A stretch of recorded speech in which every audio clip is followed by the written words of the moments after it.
क्या है कि जस्ट मॉर्निंग टाइम में सो के उठ के आया हूँ, तो मॉर्निंग टाइम कार्डियो टाइम आना होता है। और इस टाइम में क्या है कि मैं ब्लॉग शूट करता हूँ, तो उतने ज़्यादा मेरा माइंड भी शार्प रहता है। और आप जितना मॉर्निंग टाइम में, आप भी जानते हो कि हम मॉर्निंग टाइम में कार्डियो करेंगे, एक्सरसाइज करेंगे, उतने ही आपको ज़्यादा उसका बेनिफिट मिलता है मॉर्निंग टाइम में। हाँ, तो ऐसे कि मॉर्निंग टाइम में भी इधर कार्डियो करने 1 किलोमीटर दूर तक आउटसाइड में आ जाता हूँ, तो मैं ब्लॉग भी शूट कर लेता हूँ। तो क्या है कि थोड़ा सा नींद का प्रभाव होता है, तो आप उस चीज़ में ना ध्यान देते हो, केवल मैं जो टॉपिक के ऊपर वीडियो क्रिएट कर रहा हूँ आप उस पर ज़्यादा ध्यान देना। तो आज मैं 11 बेस्ट मोटिवेशनल लाइफ लेसन आज मैं आपको दूंगा, जिसकी वजह से आपकी लाइफ में इस लेसन का बहुत ज़्यादा प्रभाव पहुँचेगा। सो नोटिफिकेशन को ऑल पे सब्सक्राइब जो न्यू व्यूवर है ज़रूर कर देना। मैं अपने चैनल पे आपके लिए अच्छे टॉपिक के ऊपर ऐसी वीडियो लाते रहता हूँ। No results keep working, bad results keep working, great results keep working, consistency is key, never give up. तो लाइफ में जब आपको कुछ ऐसी प्रॉब्लम क्रिएट हो जाती है ना, जिसकी वजह से आप कोई भी चीज़ कार्य नहीं करते पूरी तरीके से, ये जो कुछ मोटिवेशनल जैसे मैं आपको गाइड कर रहा हूँ, नो रिजल्ट, फिर भी आपको मेहनत करना है। क्योंकि जब तक आप प्रयास नहीं करोगे तब तक आपको उसका रिजल्ट नहीं दिखने वाला। नो रिजल्ट, बैड रिजल्ट हमारे सामने भी आता है, तो कभी कभी उसका भी हमको फेस सामना करना पड़ता है, क्योंकि रिजल्ट एक दिन में नहीं दिखता, रिजल्ट थोड़ा थोड़ा दिखता है। तो बैड रिजल्ट्स भी आता है, तो आपको कंसिस्टेंसी के साथ मेहनत करनी है। और अच्छे रिजल्ट भी आया है तो भी आपको मेहनत करना ही है, क्योंकि यही उचित है। क्योंकि हम कुछ भी चीज़ वस्तु के या फिर हमसे कोई दूर ये सब कुछ चीज़ चला जाता है, छूट जाता है, तो हमको उसका मोह होता है, या फिर कुछ भी चीज़ हमको प्राप्त नहीं होता तो हम उस चीज़ को करना छोड़ देते हैं। तो जब ग्रेट रिजल्ट्स हमको मिलता है तो हम खुश हो जाते हैं, प्रसन्न हो जाते हैं, और फिर वो हम अच्छे से कार्य नहीं करते, और उससे हम कुछ भी चीज़ आगे कुछ सीखते नहीं। इसलिए बोल रहा हूँ कि रिजल्ट भी अच्छा आता है तो भी हमको सीखते रहना है, और किसी चीज़ का मोह ना रखते हुए हमको आगे बढ़ते रहना है। ग्रेट रिजल्ट्स और कंसिस्टेंसी के साथ कुछ भी चीज़ कार्य करना, एवरी डे, निरंतर जब तक आप सीखोगे नहीं, जब तक एक एक बूंद पानी का एक एक बूंद अगर बाल्टी में गिरेगा तो ठीक बाल्टी भर जाएगी, ठीक वैसे ही आपको रिजल्ट था। कंसिस्टेंसी के साथ आपको उसको निरंतर प्रयास करते रहना है। और लास्ट ये हमेशा ही बात याद रखना, नेवर गिव अप। लाइफ में होता है कि आपको हार का भी फेस करना पड़ता है, सामना करना पड़ता है, लेकिन उस हार को सीखते हुए आपको आगे बढ़ना है। ऐसा नहीं कि गिव अप कर दिया, नहीं, इसी का मतलब बोला गया है नेवर गिव अप। अपने आप को आगे बढ़ते रहना देना है। अगर गिर भी गया हो तो उसके लेसन के तरीके से सीखते हुए, उससे जो गलती हुई है उससे सीखते हुए, चाहे कुछ भी फील्ड में हो सकता है, एवरीथिंग, उसे सीखते हुए अपने आप को आगे बढ़ाना है। अपनी लाइफ की हीरो खुद बनो, किसी दूसरे के स्टेटस चेक करने से अच्छा है कि खुद की लाइफ का स्टेटस बनाना, जिसकी वजह से लोग आपसे प्रेरणा और उत्साह फील करेंगे। क्योंकि हम किसी दूसरे की लाइफ की जर्नी स्टेटस चेक करते हैं ना, तो हमको कुछ मिनट का जोश और मोटिवेशनल हमको फील तो होता है, लेकिन हम उसका विचार और चरित्र वैसा अपने आप को अपनी लाइफ में उतारेंगे, अपने आप को बनाने की कोशिश करेंगे कि मेरी भी ऐसी लाइफ हो, तब जाके रियल मोटिवेट आपको बाहर से नहीं आता, वो आपको खुद के अंदर से आता है, जो आपको लोगों से कहीं अधिक ज़्यादा श्रेष्ठ और बेटर बना के अपनी लाइफ में स्टेबल करवाता है। तो मोटिवेट भी आपको अपने खुद के अंदर से बाहर निकालना है ना। किसी दूसरे का स्टेटस चेक करना अच्छी बात है, लेकिन अपना खुद का भी स्टेटस बनाओ, जिसके वजह से लोग भी आपसे प्रेरणा और उत्साह लेते हुए आपकी स्टेटस से खुद अपने आप को इम्प्रूव करे, चेंज कर पाए, है ना। ये होता है, अन्यथा किसी दूसरे का आप स्टेटस देख रहे हो, यार क्या लाइफ है लग्जरी, लेकिन उस मुकाम तक कैसा पहुंचा, उसकी मोटिवेशनल लाइफ स्टोरी, स्ट्रगल, ये सब कुछ चीज़ तो देखते हो। लेकिन जब आप स्टार्ट करते हो तो कुछ लोग गिव अप कर देते हैं, लेकिन आप गिव अप ना करते हुए आपको पूरा समर्पण होकर वो हर एक कार्य करना है जो आपको अपनी लाइफ में चाहिए। तब जाके देखना कि मोटिवेट आपको खुद से अंदर से बाहर आएगा, और देखना लोग भी आपसे मोटिवेट, प्रेरणा और उत्साह फील करेंगे। तो मोटिवेट भी आप खुद से निकालना है बाहर। और मोटिवेट वो कैसा आ सकता है, केवल डिसिप्लिन के तरीके से, केवल डिसिप्लिन के तरीके से। आप कोई भी चीज़ अपनी लाइफ में गोल बनाते हो ना, तो क्या होता है कि आप एवरीडे मोटिवेट तो नहीं हो सकते उस चीज़ के लिए, तो हमको डिसिप्लिन रहना पड़ेगा उस चीज़ के लिए। अपने आप को एवरीडे कार्य करना पड़ेगा, न्यू न्यू स्किल क्रिएटिविटी सीखना पड़ेगा डिसिप्लिन के तरीके से। और ये हमेशा याद रखना, रिजल्ट एक दिन में नहीं आता, रिजल्ट 2-3 साल के बाद ही आपको दिखता है। और जब रिजल्ट्स दिखने स्टार्ट होता है तो आपको किसी दूसरे को प्रस्तुत करने की कोई आवश्यकता ही नहीं होती। रिजल्ट्स ऑटोमेटिक लोग भी आपको जज करते हैं और आपको खुद को अपने आप को भी इम्प्रूव आपको फील होता है। मॉर्निंग टाइम में उठना, ऐसा नहीं कि लोग सो रहे और मैं उठता ही नहीं, कंपेयर। और उठ भी गए तो किसी दूसरे से कंपेयर कर रहा है कि तू मॉर्निंग टाइम में उठता नहीं, देख मैं तेरे से मॉर्निंग टाइम में सब कुछ चीज़ करता हूँ और अपने आप को तेरे से बेटर इम्प्रूव कर रहा हूँ। कंपेयर, अरे किसी दूसरे से कंपेयर ना करते हुए अपने आप को इम्प्रूव करते हुए अपनी लाइफ में आगे बढ़ना, वही उचित है ना। आपको अपनी स्टेटस खुद क्रिएट करना है। ये कुछ लाइफ की मोटिवेशनल है जो आपको लाइफ टाइम तक काम आएगा, है ना। तो मॉर्निंग टाइम में जब आप उठोगे तो लोगों से कहीं ज़्यादा श्रेष्ठ बनते हुए चल रहे हो और आप अपनी लाइफ में लोगों से 1-2 कदम आगे भी बढ़ रहे हो। आपको एक्स्ट्रा टाइम मिल रहा है जिसकी वजह से लोग उस टाइम में मॉर्निंग टाइम में उठ के ना वो कार्य कर रहे हैं जिसकी वजह से उसकी लाइफ में ग्रोथ और अपने आप को इम्प्रूव कर पाए। क्योंकि मॉर्निंग टाइम में जो उठता है ना उसकी हेल्थ भी अच्छी खासी रहती है। पहला बेनिफिट ये, आप जैसे डॉक्टर के चक्कर तो काटते नहीं हो जैसा अदरवाइज़ लोग काटते हैं, आपकी हेल्थ ठीक रहती है। दूसरा, आपकी क्रिएटिविटी स्किल और कुछ भी चीज़ अपनी लाइफ में कर रहे हो उस चीज़ को अचीव करवाने के लिए यूनिवर्स ब्रह्मांड पूरा आपका साथ देता है। ये होता है कि आप जो कुछ भी कर रहे हो ना तो आपका फोकस और एकाग्रता इतनी ज़्यादा स्टेट हो जाता है कि आप खुद ही फील करोगे। जैसे मैं आपको गाइड कर रहा हूँ, मॉर्निंग टाइम में उठोगे तो देखना ये बेनिफिट होता है मॉर्निंग टाइम का। बोलो उचित बोलो, लेकिन उतने बोलो जितना अगला व्यक्ति को भी उस बात की वैल्यू समझ में आए जिस आप जो बात बोल रहे हो, है ना। कम बोलो लेकिन ऐसी बात बोलो जो उस बात का ज़्यादा महत्व हो, क्योंकि जो कम बात करता है उसकी बात की वैल्यू ज़्यादा होती है और ज़्यादा बात करता है उसकी बात की वैल्यू कम होती है। तो ठीक वैसे ही मैं आपको गाइड कर रहा हूँ। कुछ भी चीज़ आप किसी दूसरे व्यक्ति से बात कर रहे हो ना तो ऐसी बात करना जो बात लायक है। तो देखना कि आपकी बोलने की क्रिएटिविटी माइंडसेट अगला व्यक्ति को ही बहुत ज़्यादा प्रभावित करेगा, जिसकी वजह से आप ऐसी बात बोलते हो जिसकी वजह से कम बात में लोगों को बिल्कुल दिल और दिमाग में उनके सटीक बैठ जाता है। कम बोलना लेकिन वो बात बोलना जो बात की वैल्यू हो। ऐसे नहीं कि दुनिया भर का बात बोल रहे हैं जिस बात की कोई वैल्यू ही नहीं है, गटर मस्ती हुई और ना जाए दुनिया भर की फलाना ठिकाना, ऐसी बात तो कोई वैल्यू नहीं होता।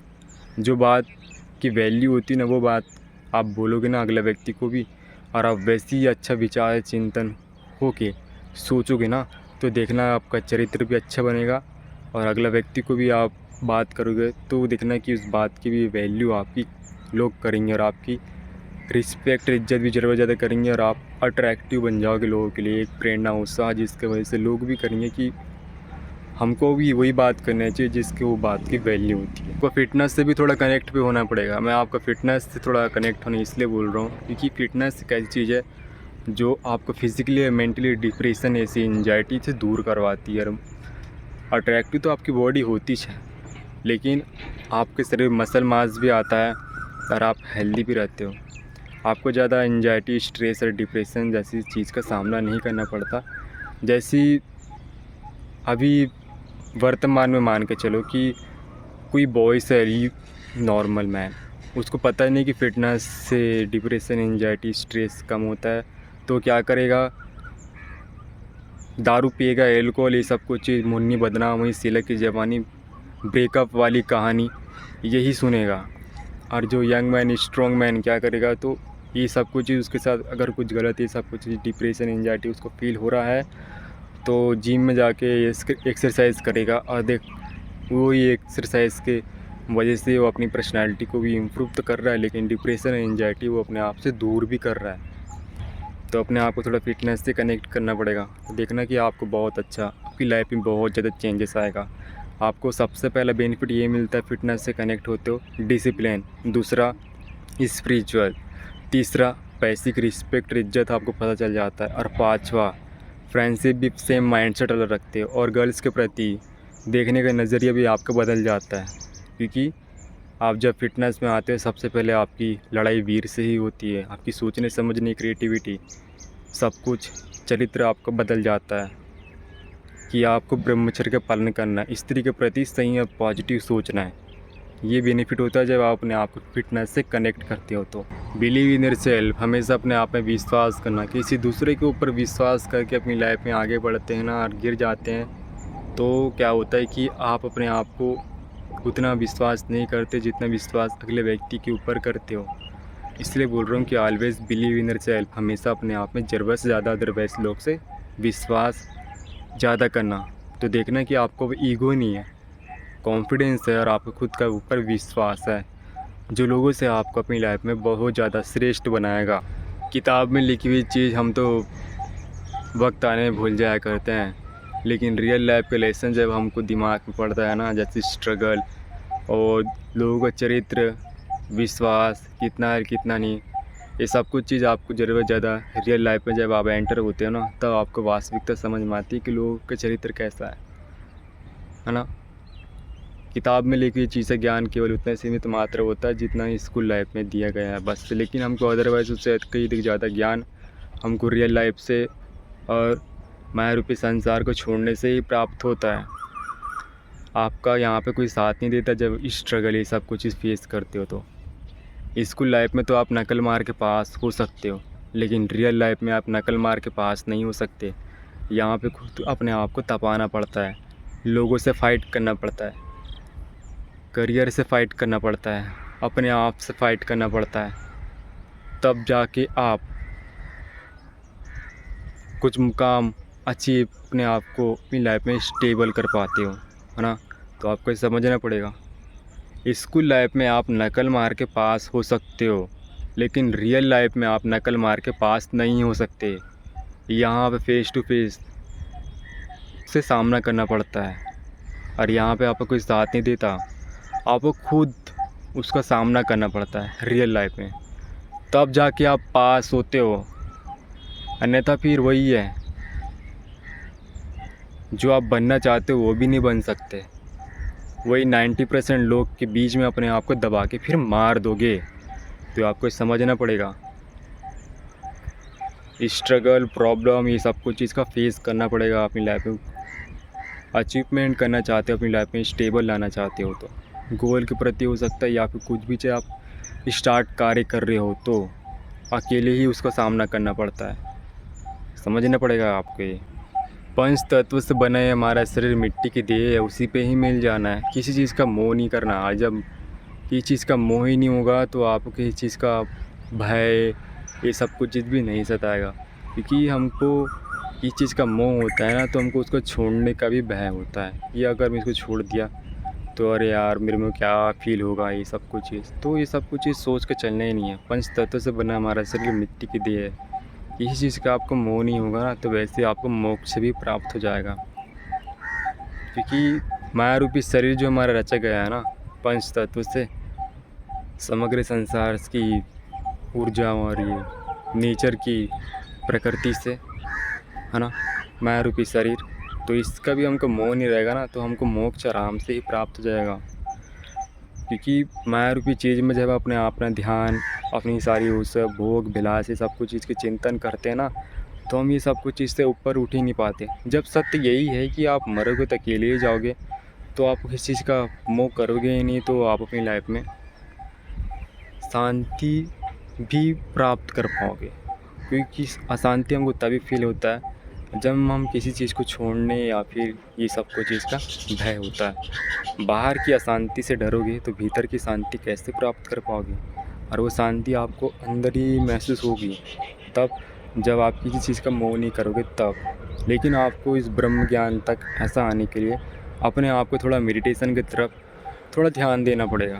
क्योंकि जब आप मेडिटेशन करोगे ना, तो आप एक कुंडलिनी ऊर्जा एक्टिवेट हो जाएगी, और आप इतनी ऊर्जा एक्टिवेट हो जाएगी, ब्रह्मचर्य का पालन करोगे, मेडिटेशन करोगे, तो उससे क्या है कि आप में पॉजिटिव क्रिएटिविटी स्किल और आपका माइंड बहुत ज़्यादा शार्प हो जाएगा, अच्छा हो जाएगा, जिसकी वजह से आपको अंदर शांति प्रदान करता है जब आपकी कुंडलिनी ऊर्जा एक्टिवेट हो जाती है। तो और आपकी कुंडलिनी एक्टिवेट हो जाएगी तो बाहर फिर आप उतना ध्यान ना देते हुए केवल एक जगह में बैठे हो ना, तो उतना ही आप देखना कि डिप्रेशन, एंजाइटी, ना जाने दुनिया भर का प्रॉब्लम जो भी फेस आप पहले करते थे ना, तो ऐसा लग रहा है कि शांत बैठ जाओगे 2-3 घंटा ना, तो बिल्कुल आपको ऐसा कुछ भी ज़्यादा डिप्रेशन, एंजाइटी ये सब कुछ चीज़ फील ही नहीं होगा। पर्सनल अनुभव से मैं इसलिए बोल रहा हूँ क्योंकि मेरी कुंडलिनी ऊर्जा एक्टिवेट है और बहुत सी प्रॉब्लम कम है। निसंकोच हो के आप सामना भी करते जब आपकी कुंडलिनी ऊर्जा एक्टिवेट हो जाती है तो क्रिएटिविटी माइंडसेट आपका बहुत ज़्यादा शार्प हो जाता है, जिसकी वजह से आप नॉर्मल मैन से भी कोई भी हो, कोई भी फील्ड में आप कार्य कर रहे हो उसमें सबसे ज़्यादा सर्वश्रेष्ठ बन जाते हो। क्यों? क्योंकि आपकी कुंडलिनी ऊर्जा एक्टिवेट है और आपका माइंडसेट बहुत ज़्यादा शार्प हो जाता है अदरवाइज़ लोग से। तो 1-2 कदम क्या है कि उनसे ज़्यादा कार्य कर भी सकते हो, क्योंकि ऊर्जा, कुंडलिनी ऊर्जा बाहर से दिखाई नहीं देती है। कैसा हम प्रोटीन शेक ये सब कुछ चीज़ पी के हमें ऊर्जा आ रहा है, नहीं, कुंडलिनी ऊर्जा आपकी खुद के अंदर होती है। उसको एक्टिवेट करना पड़ता है, चालू करना पड़ता है, कम से कम 1-2 साल लग जाता है। और जब वो एक्टिवेट हो जाती है तो फिर आप में बहुत ज़्यादा चेंजेस आता है, आपकी बॉडी में भी और आपके विचार और चिंतन में भी।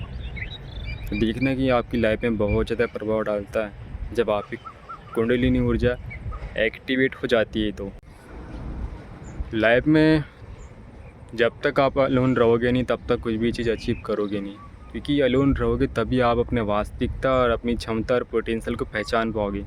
अकेला होना कोई ऐसा नहीं है कि आपका कोई साथ नहीं देता, जिसकी वजह से आप फ्रेंडशिप भी करते हो तो वो फ्रेंड भी आपका मदद नहीं करता या फिर कुछ भी चीज़ प्रॉब्लम क्रिएट हो जाती है।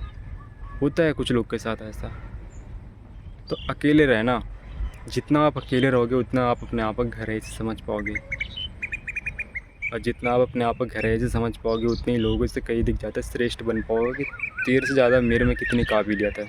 अकेले रहोगे तभी आप अपने आप को पूरी तरीके से समझ पाओगे, और ये इसके ज़रिए ही आप अपने आप को बहुत ज़्यादा लोगों से श्रेष्ठ बना पाओगे। जो कुछ भी फील्ड में कार्य कर रहे हो सबसे सर्वश्रेष्ठ बन जाओगे। थोड़ा अकेले रहना पड़ेगा। वीडियो अच्छा लगा लाइक सब्सक्राइब जरूर कर देना, और ये वीडियो उसके साथ ज़रूर शेयर करना जिसको ये कुछ मोटिवेशनल लेसन जैसे मैंने आपको बताया है ये आपको लाइफ टाइम तक काम आएगा।